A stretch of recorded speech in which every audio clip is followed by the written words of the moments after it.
नमस्कार मित्रों, स्वागत है आप सभी का। राजस्थान अध्यापक पात्रता परीक्षा रीट लेवल 1 जिसके लिए model test paper, practice set paper Utkarsh classes के दिख रहे हैं। पहला मॉडल टेस्ट पेपर जिसके पार्ट 1 और पार्ट 2 दोनों अपलोड हो चुके हैं अपने इस चैनल पर। आप प्ले लिस्ट में जाइएगा, रीट लेवल 1 मॉडल पेपर वो देखिएगा। हमने बाल विकास शिक्षा शास्त्र CDB लैंग्वेज 1, लैंग्वेज सेकेंड और मैथ के क्वेश्चन है वो देख चुके हैं। आज जो आपके सब्जेक्ट है पर्यावरण अध्ययन EVS, उनसे जुड़ी हुई 30 क्वेश्चन है वो भी एक्सप्लेन सहित इस क्लास में हम डिस्कस करेंगे। इस संपूर्ण मॉडल पेपर की प्रैक्टिस सेट की आपको PDF प्राप्त करनी है तो टेलीग्राम जरूर ज्वाइन करें। मैं डिस्क्रिप्शन में टेलीग्राम लिंक दे दूंगा। क्वेश्चन नंबर 121 जो आपके खंड 5 पर्यावरण अध्ययन उनसे जुड़ा हुआ पहला क्वेश्चन है। सवाल है कि राष्ट्रीय बाल श्रम उन्मूलन जो प्राधिकरण है उसकी स्थापना है वो कब हुई थी। राष्ट्रीय बाल श्रम उन्मूलन प्राधिकरण की स्थापना कब हुई? 15 जनवरी 2000 को, 22 अगस्त 1996 को, 26 दिसंबर 2002 को या 26 सितंबर 1994 को। बहुत अच्छा क्वेश्चन है। राष्ट्रीय बाल श्रम उन्मूलन प्राधिकरण की स्थापना 26 सितंबर 1994 को हुई थी। ऑप्शन डी इसका करेक्ट होगा। बाल अधिकारों के संरक्षण हेतु सरकार द्वारा वर्ष 1979 में गठित समिति थी गुरुपद स्वामी समिति। फिर बाल अधिकारों के संरक्षण हेतु राष्ट्रीय आयोग की स्थापना मार्च 2007 में हुई और संविधान का जो अनुच्छेद 24 है वो बाल श्रम को निषेध करता है। बहुत अच्छा क्वेश्चन, उतनी शानदार एक्सप्लेन। आगे क्वेश्चन 122, जम्मू कश्मीर में कौन सा वस्त्र नहीं पहना जाता? आपके जो वस्त्र है उससे जुड़ा हुआ टॉपिक का ये सवाल है। जम्मू कश्मीर में कौन सा वस्त्र नहीं पहना जाता? गोचा, फिरन, तरंगा, कसाबा।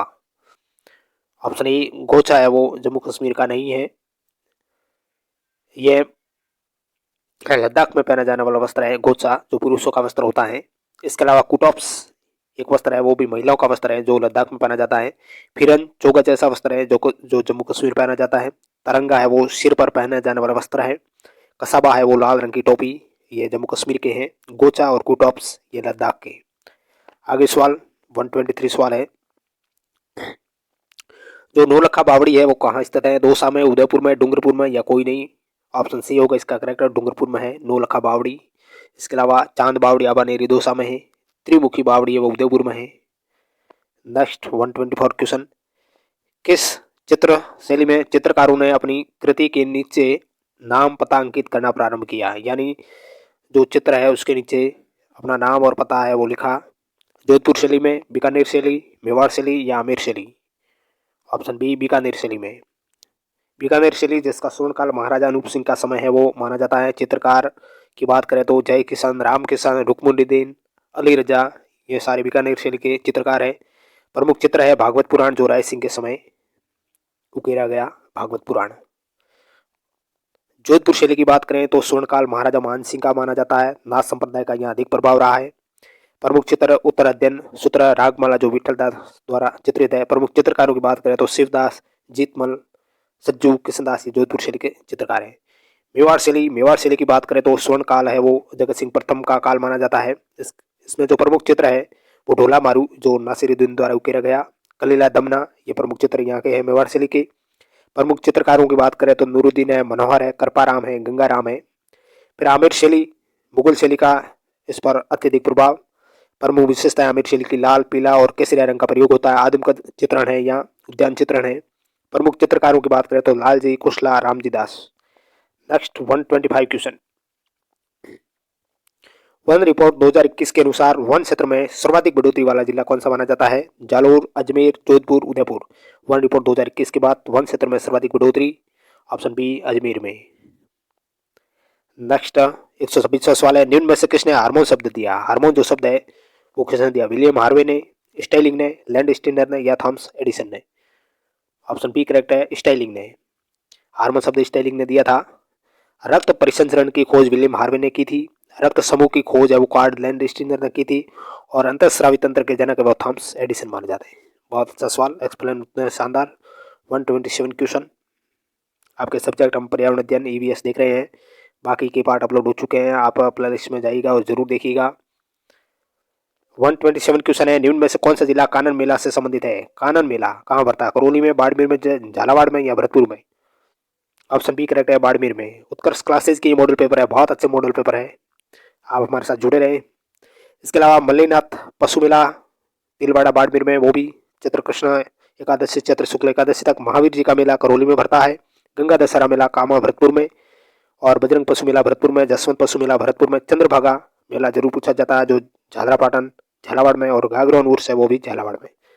नेक्स्ट क्वेश्चन 128 साइंस से जुड़ा हुआ क्वेश्चन है, पित्तरस का निर्माण है वो कहाँ होता है? पित्ताशय में, यकृत में, वर्क में या फिर सभी में? ऑप्शन बी होगा यकृत में। पित्तरस का निर्माण यकृत में और संग्रहण इसका पित्ताशय में होता है। निर्माण यकृत में होगा और संग्रहण इसका पित्ताशय में होगा, यानी इकट्ठा ये पित्ताशय में होता है। पित्तरस में दो प्रकार के वर्णक पाए जाते हैं, ये आपको ध्यान रखना है। कौन कौन से? बिलिरुबिन जो पीले रंग का, और बिलीवर्डिन जो हरे रंग का, ये दो वर्णक होते हैं। नेक्स्ट 129 क्वेश्चन, निम्न में से परिवार की विशेषताएं कौन कौन सी है? परिवार की विशेषताएं, परिवार में सुरक्षा और बच्चों का साझा उत्तरदायित्व होता है। परिवार समाज की बुनियादी इकाई है। परिवार के सभी सदस्य समान भोजन, आवास और समान सामाजिक क्रियाओं का उपयोग करते हैं। तो नीचे दिए गए जो कूट है उनमें से सही उत्तर कौन कौन से हैं? 129 का ऑप्शन डी 1 और 3 सत्य कथन है। यानी परिवार में सुरक्षा और बच्चों का साझा उत्तरदायित्व होता है, और परिवार के सभी सदस्य समान भोजन, आवास और समान सामाजिक क्रियाओं का उपयोग करते हैं। परिवार समाज की बुनियादी इकाई यह परिवार की विशेषता नहीं है, ये आपको ध्यान रखना है। आगे 130वां क्वेश्चन है, रामगढ़ जो विषधारी अभ्यारण्य है वो किस जिले में स्थित है? रामगढ़ विषधारी अभ्यारण्य कौन से जिले में? कोटा में, सवाईमाधोपुर, उदयपुर में, बूंदी में? ऑप्शन डी बूंदी में। नेक्स्ट क्वेश्चन 131वां सवाल है, माउंट एवरेस्ट फतेह करने वाली राजस्थान की पहली महिला? माउंट एवरेस्ट को फतेह करने वाली राजस्थान की पहली महिला? निवेदिता चौधरी, प्रेमलता अग्रवाल, आशा झाझड़िया या Santosh Yadav? Option A correct होगा इसका, निवेदिता चौधरी, जो झुंझुनू की है। माउंट एवरेस्ट फतेह करने वाली ये राजस्थान की पहली महिला मानी जाती है। इसके अलावा प्रेमलता अग्रवाल है, जो झारखंड की है, सातों महाद्वीपों की चोटियां फतेह करने वाली पहली महिला है। 7 महाद्वीप है उनकी चोटियां फतेह की इन्होंने, ये झारखंड की है। आशा झाझड़िया जो माउंट एवरेस्ट फतेह किया इन्होंने भी, आशा झाझड़िया ने। और संतोष यादव हरियाणा की है, जो माउंट एवरेस्ट पर 2 बार चढ़ने वाली विश्व की प्रथम महिला है। ये फैक्ट आपको ध्यान रखना है, संतोष यादव माउंट एवरेस्ट पर 2 बार चढ़ने वाली विश्व की प्रथम महिला। आगे सवाल है, रेयोन नामक जो कृत्रिम रेशा उसका निर्माण किससे होता है? बहुत अच्छा सवाल। रेयोन नामक कृत्रिम रेशे का निर्माण फाइब्रिन से, सेल्यूलोज से, टेलिजरीन से या ग्लाइकोल से? ऑप्शन बी सेल्यूलोज से। रेयोन मानव द्वारा निर्मित जो सर्वप्रथम ये कृत्रिम रेशा है, ये भी ध्यान रखना है, इसका निर्माण सर्वप्रथम 1884 ईस्वी में फ्रांस देश में हुआ था, चार्डोनेट द्वारा। बहुत अच्छा सवाल। नेक्स्ट क्वेश्चन 133, निम्न में से सुमेलित युग में नहीं है, इनमें से कौन सा सुमेलित नहीं है? HIV परीक्षण एलिसा, TB परीक्षण मोनेटेक्स, टाइफाइड परीक्षण विडाल टेस्ट, मलेरिया परीक्षण वेस्टर्न ब्लॉटिंग टेस्ट? कौन सा सुमेलित नहीं है? ऑप्शन डी मलेरिया परीक्षण, ये सही नहीं है। मलेरिया का परीक्षण होता है रैपिड एंटीजन टेस्ट, यानी RAT होता है rapid antigen test. Western blotting test ये एडिस का माना जाता है, और जो डॉट्स है वो क्षय रोग का है। इसके अलावा HIV परीक्षण एलिसा, TB परीक्षण मोनेटेक्स होता है, टाइफाइड परीक्षण विडाल टेस्ट होता है। बहुत अच्छा सवाल, इनसे जुड़ा हुआ सवाल पक्का आपके आएगा। 137वां क्वेश्चन है, very very important question, hotspot जो शब्द है उसका प्रयोग सर्वप्रथम किसने किया था? क्लेमेंट ने, नॉर्मन मायर्स ने, AG टांसले ने या वाल्टर सी रोजन ने? ऑप्शन बी नॉर्मन मायर्स ने हॉटस्पॉट शब्द का प्रयोग किया। भारत में 4 हॉटस्पॉट स्थल है, ये भी ध्यान रखना है, पूर्वी हिमालय, पश्चिमी घाट, इंडो ब्रह्मा क्षेत्र और सुंडालैंड। 135वां क्वेश्चन, विश्व पोलियो दिवस कब मनाया जाता है? 24 अक्टूबर को, 25 अप्रैल को, 7 अप्रैल को या 22 मई को? विश्व पोलियो दिवस ऑप्शन ए करेक्ट, 24 अक्टूबर को। इसके अलावा विश्व स्वास्थ्य दिवस है वो 7 अप्रैल को मनाया जाता है। विश्व मलेरिया दिवस 25 अप्रैल को मनाया जाता है, और विश्व जैव विविधता दिवस है वो 22 मई को मनाया जाता है। नेक्स्ट 137वां सवाल, ओजोन परत का विस्तार किसमें पाया जाता है? ओजोन परत का विस्तार किसमें होता है? मध्य मंडल में, समताप मंडल में, आयन मंडल में या सौभ मंडल में? ऑप्शन बी करेक्ट है, समताप मंडल में ओजोन परत होती है। ओजोन की मात्रा डॉप्सन इकाई में मापी जाती है। ओजोन को सर्वाधिक नुकसान पहुंचाने वाली गैस है वो क्लोरोफ्लोरोकार्बन यानी CFC, और विश्व ओजोन दिवस है वो 16 सितंबर को मनाया जाता है। बहुत इंपॉर्टेंट फैक्ट आपको ध्यान रखना ही है, इनसे जुड़े हुए सवाल आते हैं। 137वां सवाल है, निम्न में से बाह्य ग्रह कौन सा है? बृहस्पति, मंगल, बुध, पृथ्वी? बाह्य ग्रह ऑप्शन ए करेक्ट होगा, बृहस्पति। आंतरिक ग्रह जिनका निर्माण चट्टानों से होता है उनका घनत्व अधिक, जैसे बुध, शुक्र, पृथ्वी, मंगल। इसके अलावा शुक्र भी है, बुध, शुक्र, मंगल, पृथ्वी। और बाह्य ग्रह जिनका निर्माण गैस और तरल तरल पदार्थ है उनसे होता है, इनका घनत्व कम माना जाता है। बृहस्पति, शनि, अरुण, वरुण ये सारे हैं वो बाह्य ग्रह। राजस्थान राज्य सहकारी दुग्ध संघ लिमिटेड का मुख्यालय कहाँ स्थित है? राजस्थान राज्य सहकारी दुग्ध संघ लिमिटेड का मुख्यालय बीकानेर में, अजमेर में, जयपुर में, उदयपुर में।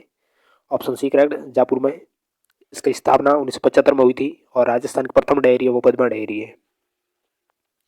139 सवाल है, मानव शरीर में वृक्क का कार्य यानी किडनी का क्या कार्य है? मूत्र का निर्माण, तापमान नियमन में सहायक, लवण व पानी का संतुलन करना, या ये सभी? तो ये सभी कार्य है वो वृक्क के हैं। रेनिन व इसके अलावा अन्य कार्य की बात करें, रेनिन और एरिथ्रोपोइटिन जो हार्मोन है उसका स्रावन भी होता है, अपशिष्ट पदार्थों का उत्सर्जन होता है और फिल्ट्रेशन का कार्य भी होता है। 140 सवाल, भारत में जल प्रदूषण निवारण और नियंत्रण कानून कब बनाया गया? बहुत अच्छा सवाल है। 1869 को, 1972 को, 1984 को या 1977 को? जल प्रदूषण निवारण और नियंत्रण कानून, ऑप्शन डी वर्ष 1974 को। इसके अलावा जल दिवस 22 मार्च को मनाया जाता है। विश्व में सबसे अधिक ट्यूबवेल भारत में है। नेक्स्ट क्वेश्चन 141, कोठारी आयोग के अनुसार प्राथमिक स्तर पर, अब आपके शिक्षा शास्त्र से यानी शिक्षण विद्युत से जुड़े हुए पर्यावरण अध्ययन के वो सवाल है। कोठारी आयोग के अनुसार प्राथमिक स्तर पर पर्यावरण शिक्षण के उद्देश्यों से संबंधित असत्य कथन, यानी कोठारी आयोग ने प्राथमिक स्तर पर पर्यावरण शिक्षण का उद्देश्य कौन सा नहीं बताया वो आपको देखना है। बालकों की निरीक्षण शक्ति का विकास करना, कक्षा 1 व 2 में स्वच्छता व स्वास्थ्यपूर्वक रुचियों का विकास, बालकों को उनके सामाजिक, भौतिक, जैविक वातावरण की जानकारी प्रदान करना, कक्षा 5 व 6 में आरोग्य संबंधी विषय वस्तु को जानना। 141 का ऑप्शन डी यही है वो उद्देश्य नहीं है कोठारी आयोग के अनुसार पर्यावरण शिक्षण का प्राथमिक स्तर पर, यानी कक्षा 1 से 5 तक ये उद्देश्य नहीं है, बाकी सारे उद्देश्य। नेक्स्ट क्वेश्चन, पर्यावरण अध्ययन द्वारा बालकों में विकसित मूल्यों में जो सम्मिलित मूल्य कौन सा नहीं है? वैज्ञानिक मूल्य, आर्थिक मूल्य, अनुशासनात्मक मूल्य या प्राकृतिक मूल्य? ऑप्शन बी आर्थिक मूल्य है वो पर्यावरण अध्ययन द्वारा बालकों में विकसित मूल्यों में सम्मिलित मूल्य नहीं है। इसके अलावा वैज्ञानिक मूल्य भी है, अनुशासनात्मक मूल्य, सामाजिक मूल्य, राजनीतिक मूल्य, प्राकृतिक मूल्य, प्रायोगिक मूल्य, ये सारे मूल्य है वो पर्यावरण अध्ययन के आते हैं। नेक्स्ट सवाल, पर्यावरण शिक्षण के अधिगम सिद्धांतों में अधिगम का स्वर्णिम राजमार्ग किसे माना गया है? सक्रियता के सिद्धांत को, अभ्यास व आवर्ती का सिद्धांत, अभिप्रेरणा का सिद्धांत, व्यक्ति की भिन्नता का सिद्धांत। पर्यावरण शिक्षण का अधिगम में अधिगम का जो स्वर्णिम राजमार्ग है वो कौन सा सिद्धांत है? बहुत अच्छा सवाल, ऑप्शन सी अभिप्रेरणा का सिद्धांत, यानी आप ज़्यादा से ज़्यादा बच्चों को प्रेरित करें। अभिप्रेरणा विभिन्न परिस्थितियों से जोड़कर अधिगम में वृद्धि करती है, ये भी ध्यान रखना, इसलिए अभिप्रेरणा ही अधिगम का स्वर्णिम राजमार्ग है। नेक्स्ट क्वेश्चन 144वां सवाल, क्रिया प्रस्तुत अनुबंधन सिद्धांत में स्किनर ने किस पर प्रयोग किया था? बिल्ली पर, चूहे, कबूतर पर, कुत्ते पर या सिंपाजी पर? ऑप्शन बी करेक्ट, चूहे व कबूतर पर। 1938 में स्किनर ने चूहे पर और 1943 में कबूतर पर प्रयोग किया और यह निष्कर्ष प्राप्त किया कि यदि किसी प्राणी के कार्य करने पर उसे प्रोत्साहन मिलता है तो वह कार्य सीख जाता है, यानी अभिप्रेरणा पर बल दिया। आगे क्वेश्चन है, यथासंभव बच्चों को कम से कम बताया जाए और अधिक से अधिक खोजने के लालच या फुसलाया जाए, ये परिभाषा किसकी है?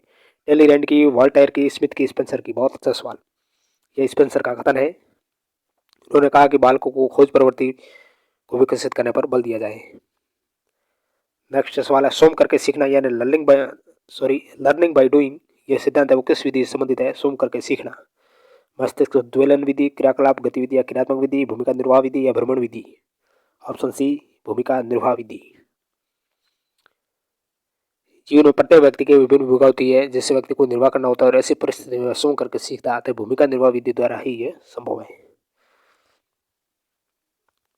ह्यूरिस्टिक विधि के जन्मदाता कौन है? बहुत अच्छा सवाल, ह्यूरिस्टिक विधि जो खोज विधि है उसके जन्मदाता प्रोफेसर हेनरी एडवर्ड आर्मस्ट्रांग, अष्टावे किलपैट्रिक या प्रो स्टीवेंसन? 147 का ऑप्शन ये आएगा, प्रोफेसर हेनरी एडवर्ड आर्मस्ट्रांग है जिन्होंने ह्यूरिस्टिक विधि दी। ह्यूरिस्टिक शब्द की व्युत्पत्ति ग्रीक भाषा से यूरिस्को से मानी जाती है जिसका शाब्दिक अर्थ है कि मैं खोजता हूँ। इसके जन्मदाता आर्मस्ट्रांग है और ये विज्ञान शिक्षण की महत्वपूर्ण विधि भी मानी जाती है। नेक्स्ट सवाल 148, हम सूचना में डूब रहे हैं और ज्ञान की भूख से तड़प रहे हैं, ये विचार किसका है? यह रदरफोर्ड डी रोजर्स का कथन है। नेक्स्ट 149 क्वेश्चन, अलग अलग यूजर द्वारा किए गए अनुरोधों को पूरा करने हेतु विभिन्न प्रकार के प्रोग्राम को रन करने के लिए किसकी आवश्यकता होती है? सर्वर की आवश्यकता होती है। सर्वर का मुख्य कार्य एक से अधिक यूजर के साथ विभिन्न प्रकार के प्रोग्रामों को रन करना है। अंतिम सवाल पर्यावरण अध्ययन का, राष्ट्रीय पाठ्यचर्या जो रूपरेखा 2005 है, अंशेप 2005, उसके आधारभूत सिद्धांत में निम्न में से कौन सा एक सम्मिलित नहीं है वो पहचान करनी है। अच्छी व बाह्य परीक्षाओं का आयोजन करना, रटने को महत्व प्रदान न करना, पुस्तकों से इतर ज्ञान प्राप्त करना, ज्ञान को वास्तविक जीवन से जोड़ना। ऑप्शन ए करेक्ट, अच्छी व बाह्य परीक्षाओं का आयोजन करना, ये एनसीएफ 2005 का एक सिद्धांत नहीं है। शिक्षा किसी प्रकार की कोई भौतिक वस्तु नहीं है जिसको अध्यापक या डाक के जरिए कहीं पहुंचा दिया जाए, इसलिए एनसीएफ 2005 का मुख्य उद्देश्य व सुझाव बालक में अवलोकन की क्षमता और अनुभूति को विकसित करना है, न कि अच्छी परीक्षाओं का आयोजन करना। इसके अलावा रटने को महत्व नहीं देना, यह है पुस्तकों से इतर ज्ञान प्राप्त करना, ये भी है, और ज्ञान को वास्तविक जीवन से जोड़ना। तो ये थे 30 क्वेश्चन जो भी एक्सप्लेन सहित बहुत अच्छे से पर्यावरण अध्ययन के क्वेश्चन आपके एग्जाम में यहाँ से कई बार सवाल आएंगे, और मैंने एक्सप्लेन बताया उनसे भी सवाल आएंगे, इसलिए आप हमारे साथ ज़रूर जुड़े रहें। इसकी पीडीएफ प्राप्त करनी टेलीग्राम जरूर ज्वाइन करिएगा, और नेक्स्ट प्रैक्टिस सेट या मॉडल पेपर सेकंड उत्कर्ष क्लासेस का उसके लिए आप तैयार रहें, हमारे साथ जुड़े रहें। Thank you very much.